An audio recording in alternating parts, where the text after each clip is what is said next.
In today's video, I want to go over some very interesting comments made by a notable developer noting that PlayStation 5 is pretty good, and he also talked about the next-gen consoles in general. This is coming from Jonathan Blow, a pretty renowned developer, so we'll go over that. Also, we have an update on a PlayStation 4 exclusive in Dreams, specifically the early access and how many people have played that thus far. Also, Void Bastards has been rated for the PlayStation 4 in Europe. Probably not a game you guys are aware of, but it's a very well-received game published by Humble Bundle, and it looks to be coming to the PS4, so very much excited for that. So we'll do that at the end of this video. First up, Jonathan Blow says PlayStation 5 is pretty good. However, his entire statement paints an even more interesting picture. Now, Jonathan Blow, if you don't know who he is, you're probably not a fan of indie games, as he is the creator of 2008's Excellent Braid and 2016's The Witness. He doesn't often speak publicly, however, he did speak a little bit as a part of a Twitch livestream that aired a few hours ago. He briefly discussed the upcoming next-generation platforms. And it's a very eye-opening statement, although it does come across a little bit strange. He noted,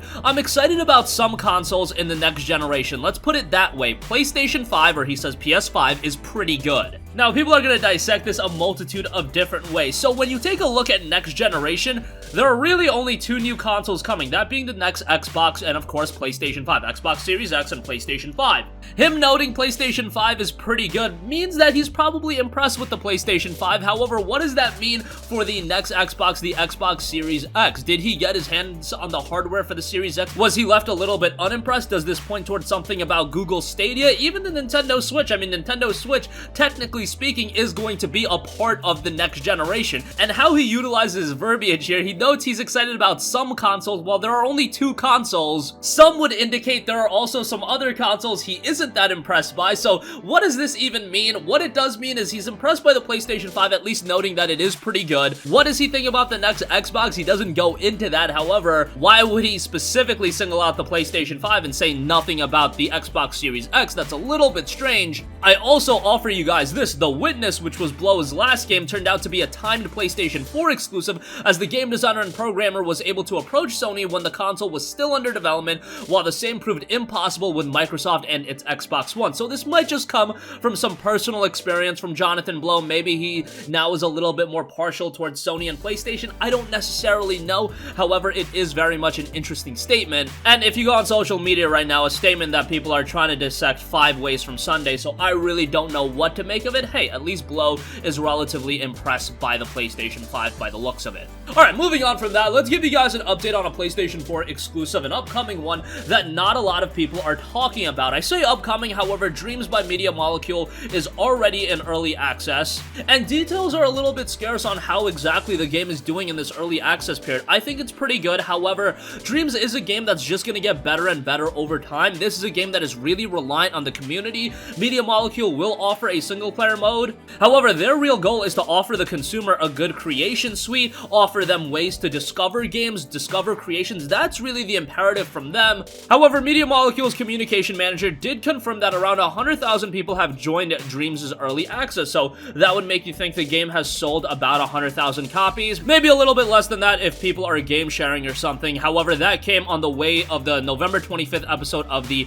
AIAS Game Maker's Notebook podcast, and that does paint a pretty positive picture. Ultimately, the success of Dreams is going to come down to, again, what people are able to make, and so far the creations I've seen have looked rather compelling. However, I do question the longevity of something like this. Is it going to be able to create those, gaming experiences that people really want to invest their time into? Because I think more now than ever, it's really not about having the money to buy a game. It comes down to having the time to invest in a game, and are you going to invest that kind of time to try out all of the creations in Dreams? Some people will, and certainly the value is something that can be commended with a game like this, given that you're going to have so many different experiences just for the cost of buying the game one time. However, with all of the other experiences that are coming out with all of the games, the marquee titles, I question how many people are going to be willing to try out the Dreams experiences if they are not as compelling as possible. And ultimately, you're only going to be able to do so much with the creation suite of Dreams. That's why I am a little bit skeptical. However, I am also cautiously optimistic about the game, because I do think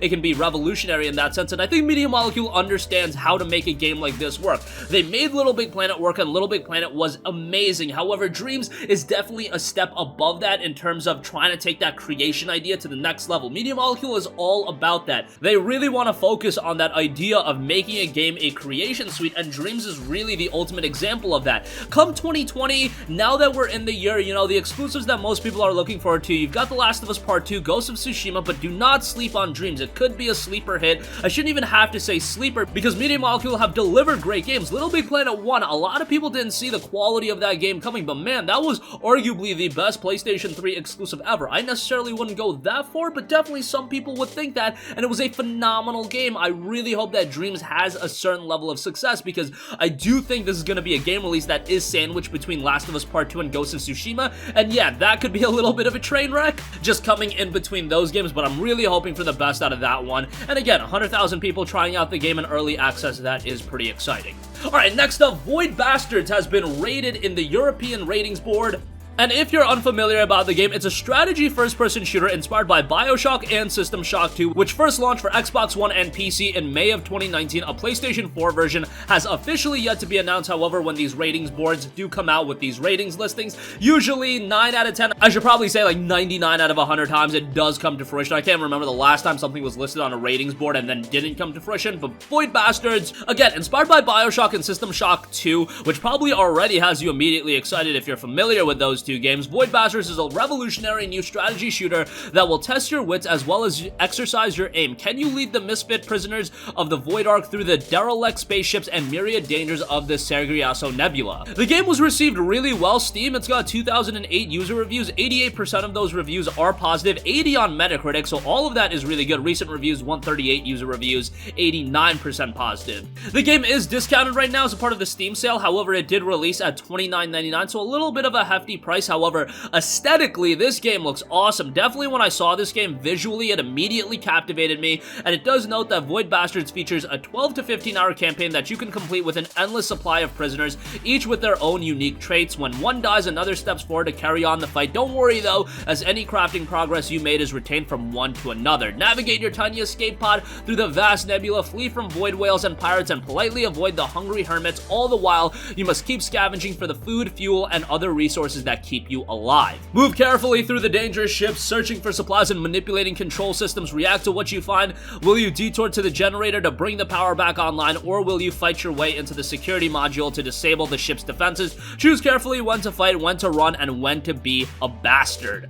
Again, the game is very charming in presentation style, got a very cartoony look that I think some people will absolutely dig. Maybe others won't be as fond of it. However, I do think this will be a pretty exciting release on the PlayStation 4. Maybe not worth a buy right away at $29.99. That's a little bit of a hefty price point, but I think down the line, if it gets a little bit cheaper, Void Bastards is going to be a game worth checking out. Hey, a game like this I think would be a perfect complementary title to PlayStation Plus as well sometime down the line, or if it gets added to PlayStation Now or something like that, it could be a game that people just quietly discover and realize how good it is. So we don't have an official release window for that, but hopefully that'll be coming sometime in the early portion of 2020. And that's going to conclude this video. Again, Jonathan Blow coming out with a pretty interesting statement saying PlayStation 5 is pretty good. I'm excited about some of the next generation consoles. That makes me think that he's not excited about some of the other consoles that'll be a part of the next generation. Who knows? I'll leave you guys to dissect that in the comment section below. About 100,000 players have joined Dreams' early access, and that has been confirmed directly from Media Molecule. Void Bastards looks to be coming to the PlayStation 4 through a listing from the European Ratings Board, so that's pretty exciting. I think that game looks pretty good. That's going to conclude this video. Sound off with all of your thoughts in the comment section down below. Thank you for watching, and goodbye. Welcome to your induction seminar.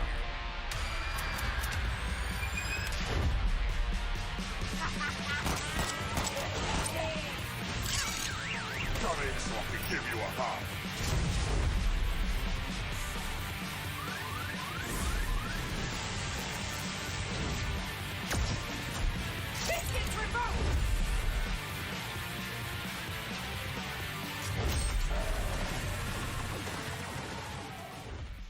Hey guys, we hope you enjoyed the video, and if you did, make sure to hit the subscribe button, and if you're already subscribed, do us a favor and hit the bell icon. This way you'll be notified whenever we post a new video. That's the best way to keep up with all of our uploads, and we usually try to upload 2 videos a day. And with the bell icon hit, you'll be notified whenever we do upload a video. As always, thanks for watching.